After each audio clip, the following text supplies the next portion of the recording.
Thank you for watching Crown Ref's brand new show called Coach D's Court, exclusively on Patreon. Start the game.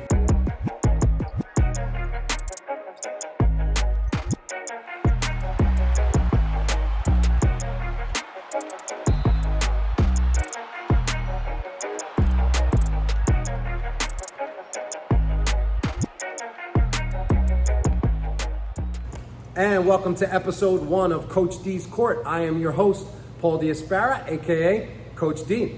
In episode 1, we're going to be discussing the world famous player control foul. We're going to list some of the different types of player control foul, talk about the difference between a player control foul and a charge. We're going to showcase 6 different positions on the court where you'll normally be when making this call. We're going to demonstrate the different mechanics options based on which position you're in, and we're going to field a few questions from a virtual guest, and at the end, we're going to show play. So I hope you enjoyed this episode. Let's get into it.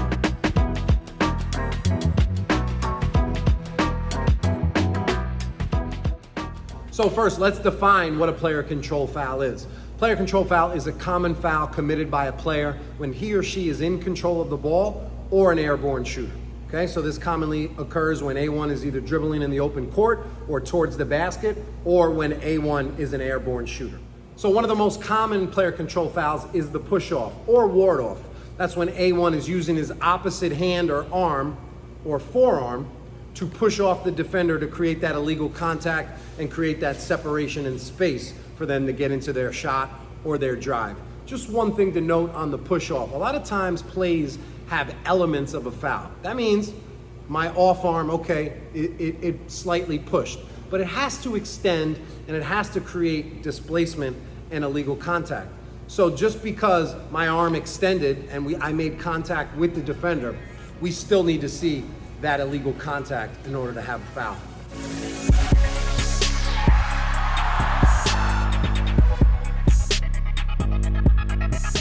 Another common player control foul is the post-up back down.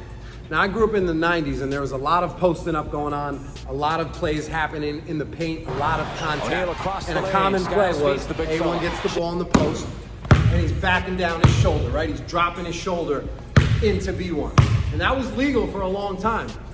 The game has kind of been cleaned up where you're not really allowed to do that anymore. So here's a couple guidelines on what we're going to allow.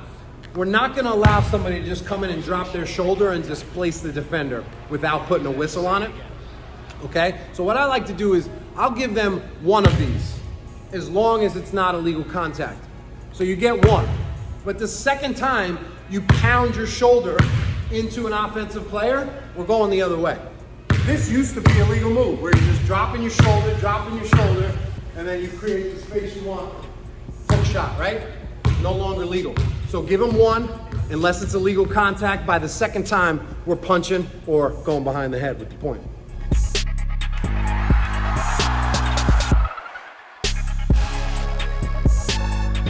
Another common player control foul that also happens in the post is that post-up elbow hook, where A1 receives his pass and before the dribble, he does a turn, right? But he's bringing that off elbow in order to hook the defender and create that space.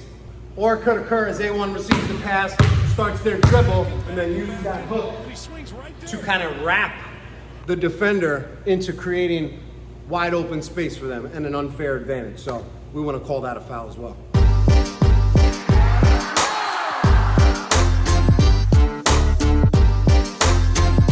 The next type of player control foul also involves a hooking motion. This time it's the hand or the arm. Okay, similar to the post, except this play happens more outside on the perimeter and on drives to the basket. It's where A1 is kind of moving side by side and hasn't moved past B1's torso yet. So they use that off arm as a way to pull, hold, wrap, or prevent the defender from making a good play on the ball. A couple criteria to look at when this occurs is time. How long did the offensive player have their hand on? Was it a quick little touch that did nothing? And another one is range of motion. If I make a real effort to do a big sweeping range of motion, then that's gonna look a little bit more obvious to us, right? So we're looking at the time that the player had his hand or arm on the defender's body, and also the range of motion that that player used in order to create that unfair advantage.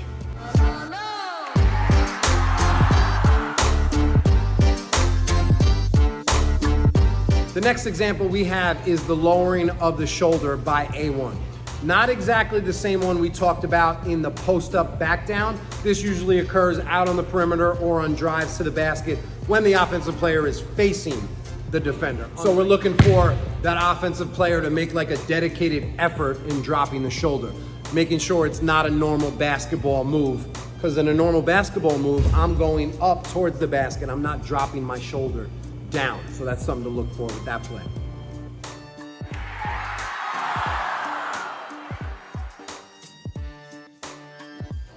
And then we have the most famous player control foul, the charge. Now, it's interesting to note, because I know some people confuse the charge with the player control foul. A charge is a type of player control foul, but a player control foul isn't necessarily a charge. What's the definition of a charge? A charge is illegal personal contact caused by pushing or moving through an opponent's torso.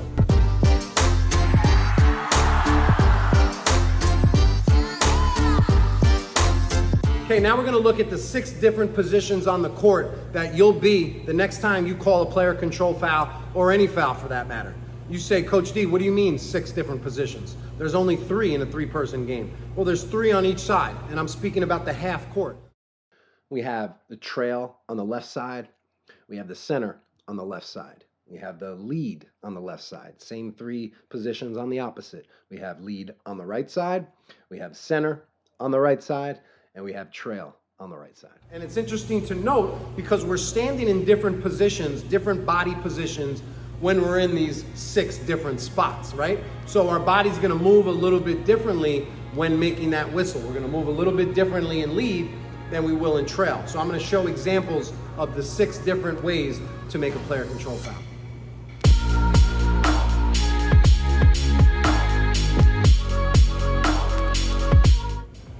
Okay, position 1 is the trail on the right side. In trail, I like to have my feet in a split stance with the weight actively engaged on the balls of my front foot. Okay, now when we stop the clock, let's say we have a crash in the paint. Now I'm stopping the clock with my right hand. I like to keep the outside hand. This way I'm not turning across my body, which could also block your vision, right? If you're using the left. So I stay open, outside hand. I'm continuing to look at the players as I have my fist up. And I'm going to start my footwork, get into my signal, while still maintaining good dead ball officiating. Okay, live it'll look like this.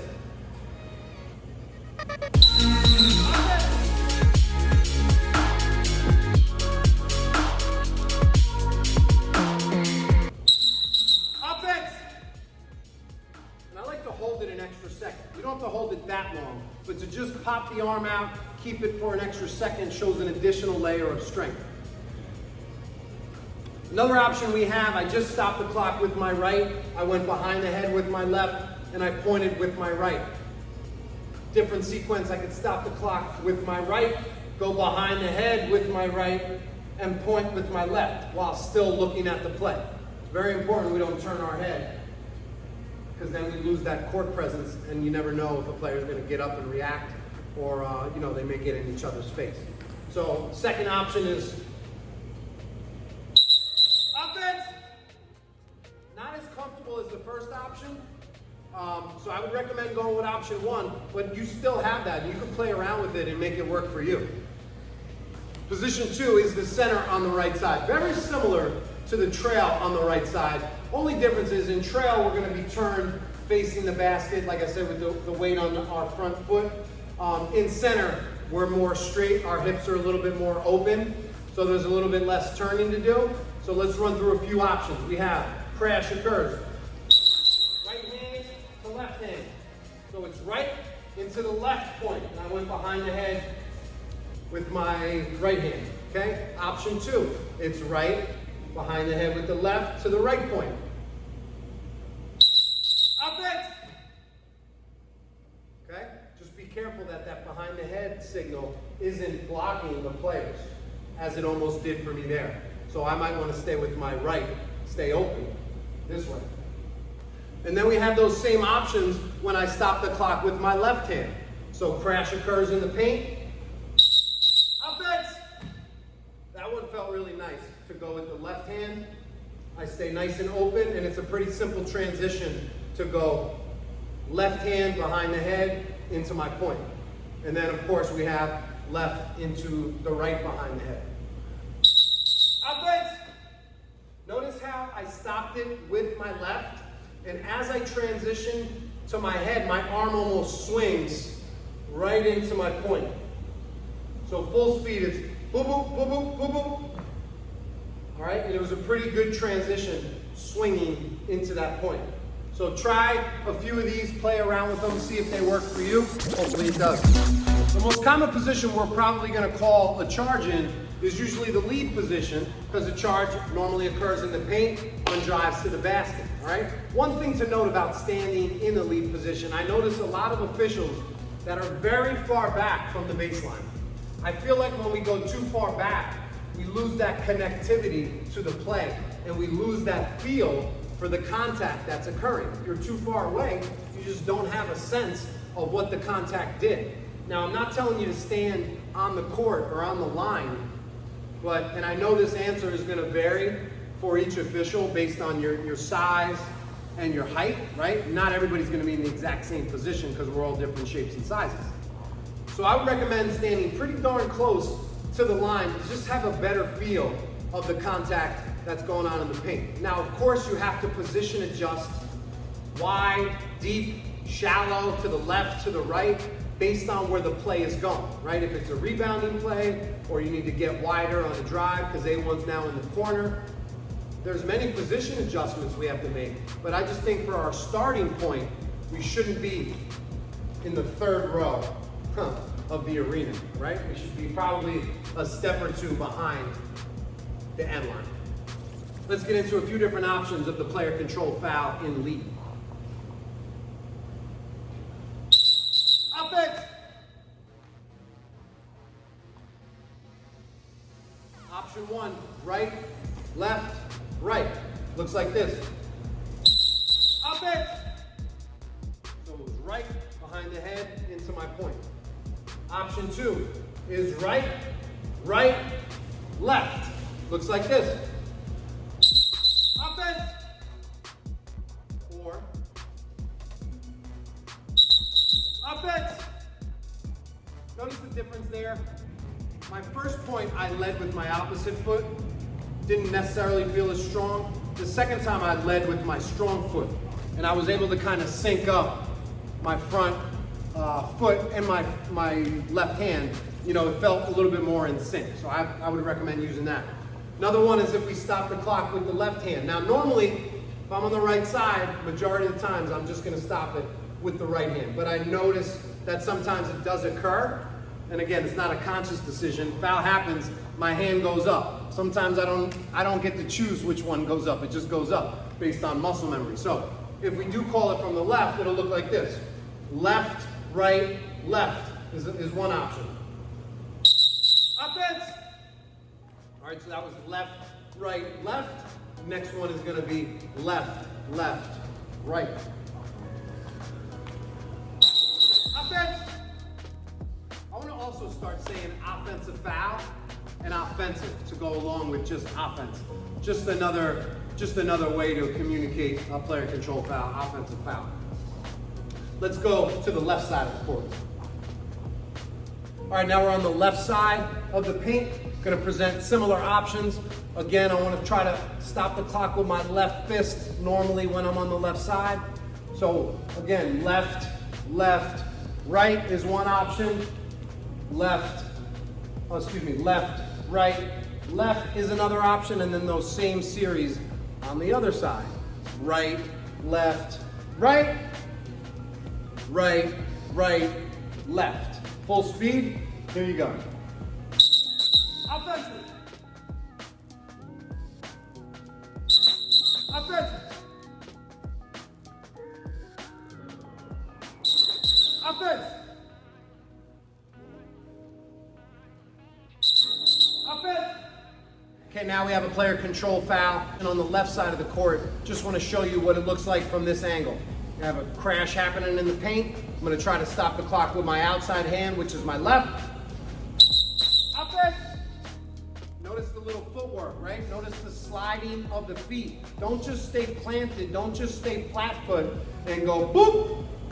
I want to have a little bit more effort and athleticism when we're presenting. So I always like to incorporate good footwork, especially on player control fouls. So left to left, left to right. And then if I stop the clock with my right hand, offense. That one feels really clean and natural to me. Stopping it with the right on this side, even though I recommended stopping it with the left. Maybe for this particular call, because I'm going behind the head, that it just flows nicely. Again, take what you like, disregard what you don't. But I go right hand here, boom, right into, and I'm open. I'm staying open. I don't even have to turn my head to look back. Okay? And I can also go right. Offense. That one's a little bit tougher though, because now I'm looking back over my shoulder. But again, you got to do what works for you. So pick which one you like and make it your own. And then the last position on the left side in center, again, our hips are a little bit more open to the play, so there's going to be a little bit less turning. All right, so option one, offense. Left, right, left. Option two, left, left, right. Offense. And that's a little bit different from the trail because I can do it here without looking back as I would if I was all the way in the trail position. You have to look back a lot further. In the center, like we said, we're a little bit more open, so that play might work a little bit, or this motion might be a little bit better in center than it is in trail. Okay? Right hand. Offense. And remember that swing. Remember that swing. I stopped it, and I'm bringing it low. Whoop! Right into that swing. Just a little tip that might work for you, that might help generate a little bit more momentum into your call. Hope that helped.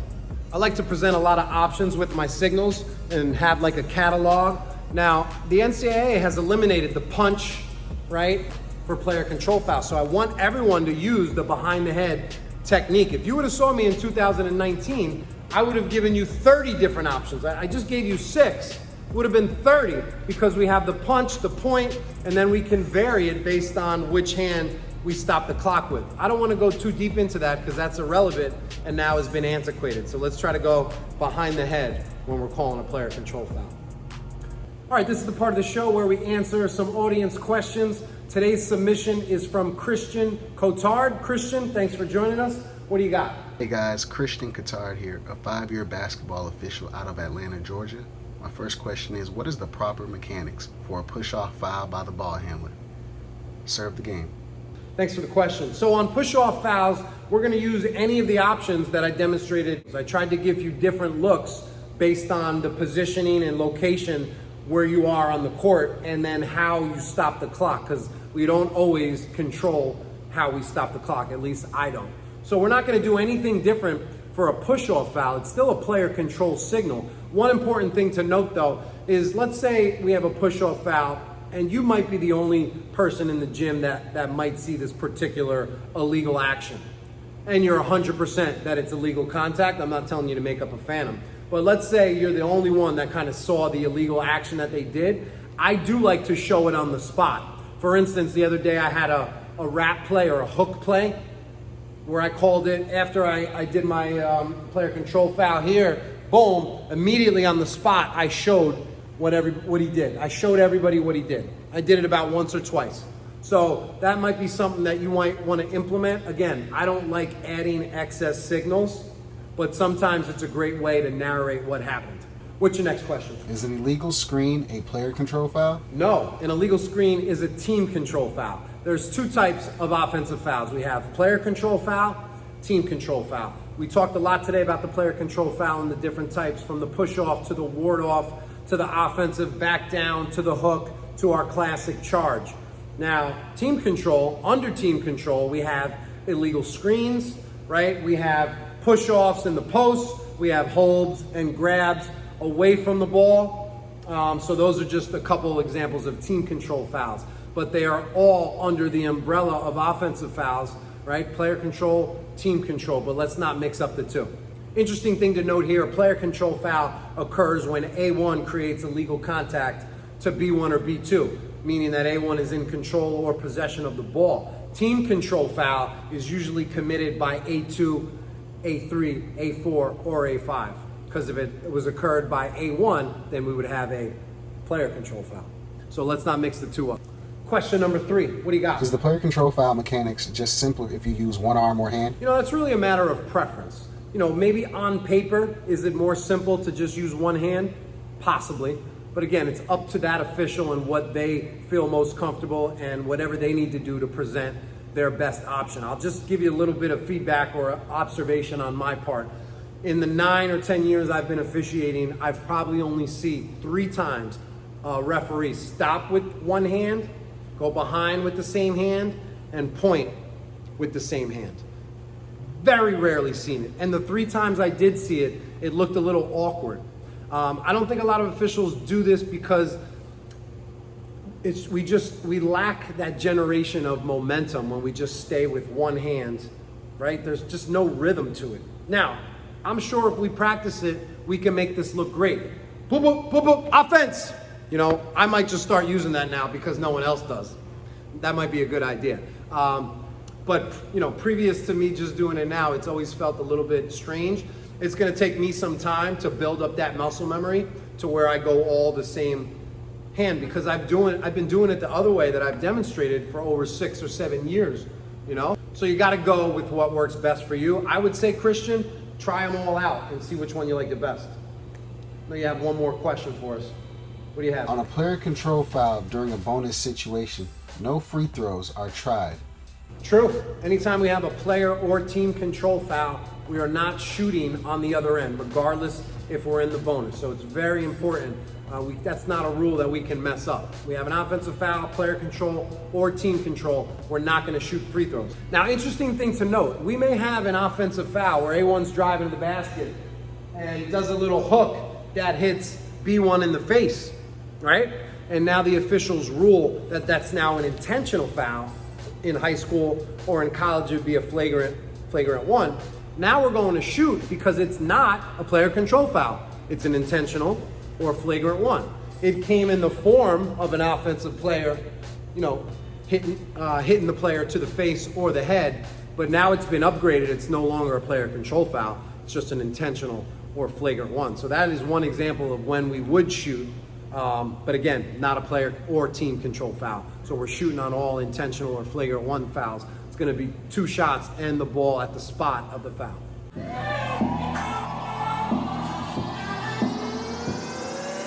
Under 5 minutes to play.